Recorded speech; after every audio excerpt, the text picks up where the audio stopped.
Et maintenant, vous pouvez utiliser l'application Nana et ses amis sur vos téléphones ou tablettes, sur Apple et Android. Bonjour à tous. Alors, pourquoi utiliser Nana et ses amis au CP? Tout d'abord, Nana et ses amis est une méthode complémentaire à la méthode syllabique que vous utilisez en classe. À peu près toutes les méthodes syllabiques sont basées sur le même principe, mais souvent la partie qui est laissée un petit peu de côté, c'est la compréhension.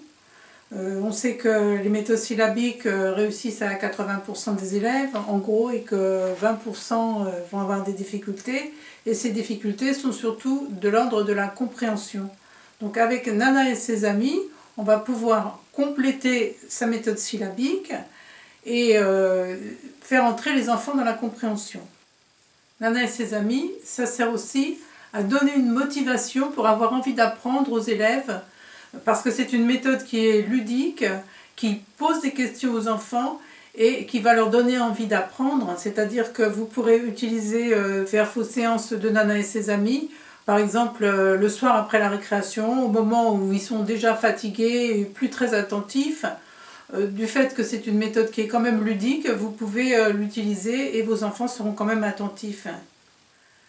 Pour les enfants qui sont un petit peu perdus dans leurs apprentissages et qui ont du mal à donner du sens à tout ça, qui ont du mal à comprendre le sens de leur décodage, du B à bas, Nana et ses amis va leur permettre d'investir toutes leurs connaissances et de les utiliser pour donner du sens à la lecture.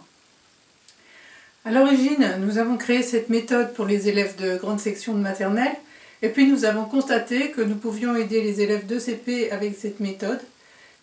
Nous avons compris que la méthode du sens anticipé est justement ce qui manque à toutes les méthodes syllabiques, parce que cet apprentissage du code ne s'appuie pas suffisamment sur le sens. Certains ne comprennent pas du tout où on veut en venir avec le b.a.-ba et peuvent développer des blocages ou une perte d'intérêt pour l'apprentissage. Nana et ses amis utilisés en début de CP met tout de suite l'enfant dans une dynamique de compréhension. On demande à l'élève « Qu'est-ce que tu écrirais sous cette image ?»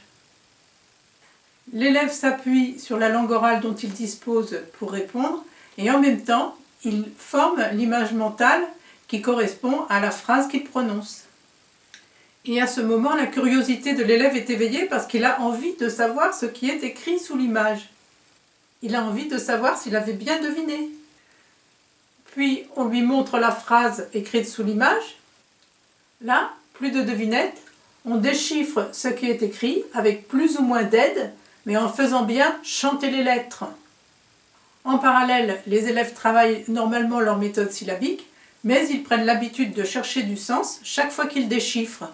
Nana et ses amis permet aussi de travailler le langage au CP, ou plus précisément, travailler oralement la langue écrite. Parce que chaque fois que les enfants font des propositions pour les phrases à écrire sous l'image, ils peuvent faire des phrases de plus en plus longues, de plus en plus complexes. On peut leur demander, les aider à complexifier les phrases en leur demandant « oui, mais alors où, comment, pourquoi ?»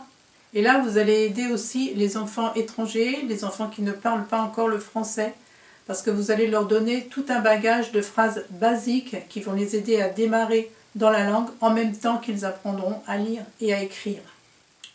Au niveau du CP, 2 séances par semaine sont suffisantes, jusqu'à Noël à peu près, sauf pour certains élèves qui auront besoin de continuer en APC. Et dans le cas d'un CP-CE1, les CE1 peuvent faire des propositions écrites pendant que les CP font leurs propositions orales. Voilà, n'hésitez pas à poser vos questions sous la vidéo si c'est le même sujet, et nous y répondrons. Et si c'est un sujet un peu différent, nous ferons une autre vidéo pour y répondre.